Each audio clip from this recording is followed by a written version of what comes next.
Good morning, afternoon, evening, everybody. I hope you're doing as well as I am. I have a hot cup of coffee here, and I am aching to get into this raid footage with you guys. I quite enjoyed this fight for very different reasons from M1 and M2, which we will get into during the course of the fight. And if you've gotten this far, welcome to the back half of Dawntrail's raid series. I'm glad to have you here, and I hope that you have joined us if you have not been planning to otherwise. Without further ado, let's get into that raid. And here we go as we load into M3 with Brute Bomber as our raid boss. Food buffs on as per usual. I quite like this fight a bit. I like his design, I like the feel of it. I'm going to skip this cutscene, so no spoilers if you haven't seen it yet and you're interested. But I recommend you watch it your first round through. Fun, really sets the mood. And with this, we're just going to gap close in, get Death's design going, and start to get something resembling a rotation moving. Man, look at that, it's so cool. This first big move is going to be some raid-wide damage over several impacts. It's not that scary, not too big of a deal, especially this early. Your healers have plenty of their toolkit up. But bear in mind as we go on, that red stack up you just saw is going to be tanks only, so if you're not a tank, run away. This move is pretty cool, the lariat, or clothesline as we used to call it in school. He's going to run all the way through the ring, and it'll be a little bit more than half of the arena, so be careful of that. Pay attention to which arm raises. As you can see there, his left, so that side is going to take that hit. And go ahead and get into the practice, like you see me doing here, of turning to face him. That will be important later. This Murderous Mist is going to be very big, but if you see the back of his indicator, it has that pizza slice shape out of it. If you are in that range of that pizza slice, you are going to be okay. Here we go, and then we have these towers where bombs will float down. You can see the little arrows on those circles. That is the direction it is going to push you away from the tower when it actually hits. As you can see there, I use some mitigation to prevent me getting knocked around. That is what I would actually recommend, especially later on in the fight where there's more stuff going on. That is going to be very important to know where you're going if you're going to choose that route. This rotating conal AoE is not that big of a deal. If you've played through the story mode of Final Fantasy XIV, you've probably seen a couple of instances of these. The fuses are pretty cool. Little gimmick mechanic. As you can see there, the short fuses go off first, and then the long ones. Sort of the theme of this fight, if I had to give it one, is paying attention to what came before, because they will stack. Those fuses are going to become very important later, trust me.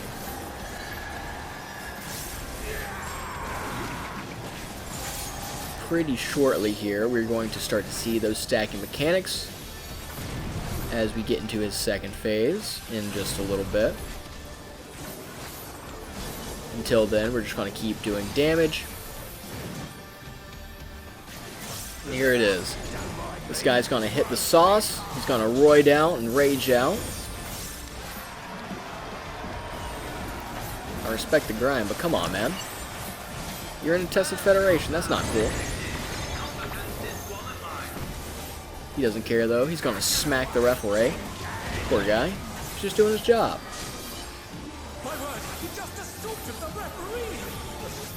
That's alright, because we've got a game plan. We've got a bunch of our friends here that we're going to take this guy down. Now here's where things get interesting. We've got Lariat combo now, so he's going to do that half room.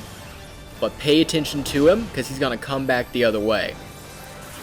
He can do either arm, but coming back, so be careful to pay attention.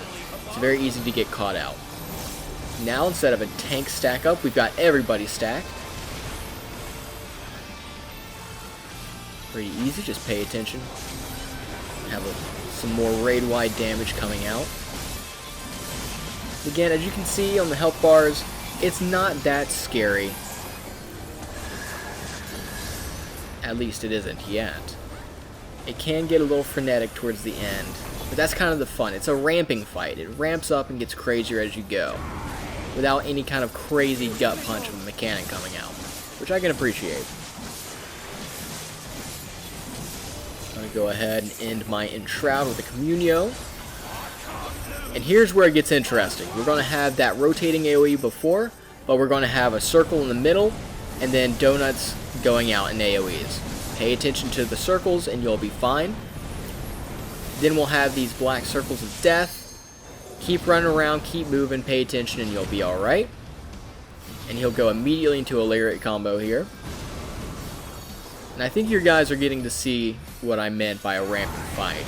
Things are starting to stack and go off at the same time. See, I've got the stack up there. And all my new friends here are going to be very nice and help me soak that damage.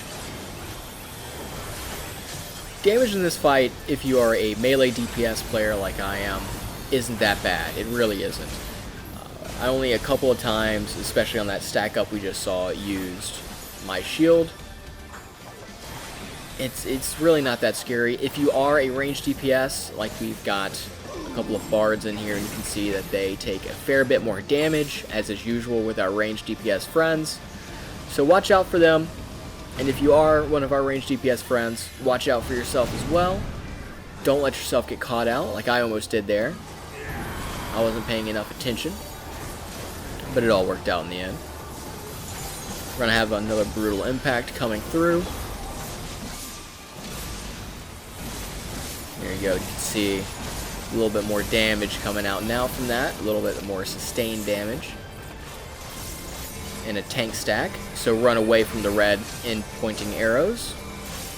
If you're not a tank, of course. Tank friends, please don't leave your co-tank out all alone in the rain. Of course, shield and mitigation through as you need to. We're going to get our towers again, but we're going to have fuses as well. So I'm just going to go ahead and mitigate, because I can see that there are 2 long fuses near me. And I would much rather deal with that than play the game of, can I get to that other corner and away from the bombs before they blow up. And it's what I would recommend. That's what I've found in a couple of more clears since then, since this footage, I have quite liked, rather than getting bounced around. Then again, if you're a maniac and you like the element of chaos, go for it. I could definitely see an appeal to that.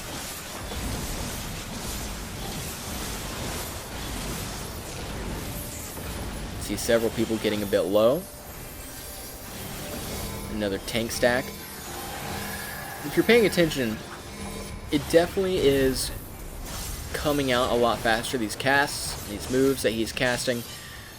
Be careful of that. Things can get a little bit interesting. As you see here, we've got some people down. But this is also where I'm going to give a lot of props to our healers in Final Fantasy XIV. This expansion, I have honestly been impressed and relieved with how cool and nice all the healers I've personally played with have been, and how attentive and at the wheel they have been.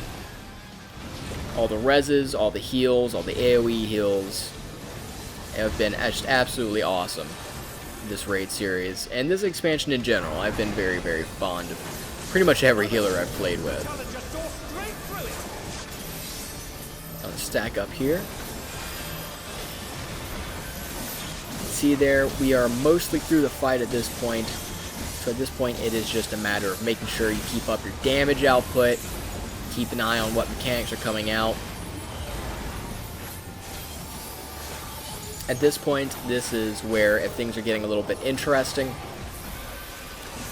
then I would probably use more liberal use of shielding and healing abilities that I have. If you're a fancy boy and you've got pots and you've got healing items on your bars there, that's when I would start to make use of them the most, just in case people start to go down. Or if you come back up late, try and keep the heat off of your tanks and your healers, because really at the end of the day, us DPS players, we just want the big numbers. So let's get the big numbers and help out our friends and keep them from worrying about us. And there we have it. M3 down. Make sure if you are playing it through, leave a GG, little heart, thank you for party in the chat, whatever it is you prefer. Be nice to our new friends. We'll skip that cutscene there.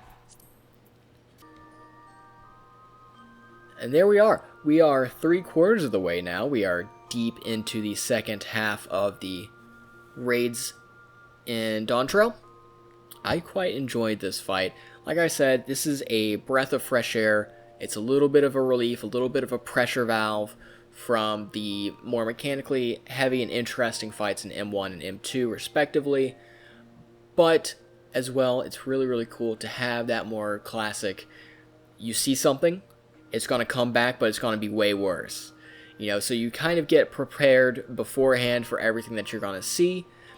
And it's a really cool fight. I think it can be a very, very good opportunity for us players who are not as mechanically inclined with our classes to have a fight at level 100 with a group setting to start to work around how we're going to plan out our rotations, our uptime, how we're going to deal with mechanics, and how we're going to work around the 2-minute buff window, and all that sort of things. Overall, while some people might think it's a little bit less interesting because it is a little bit simpler, I personally think it is a great point for a third fight. Anyway, that is all I have for you guys today. I hope to see you back soon. Till then, peace.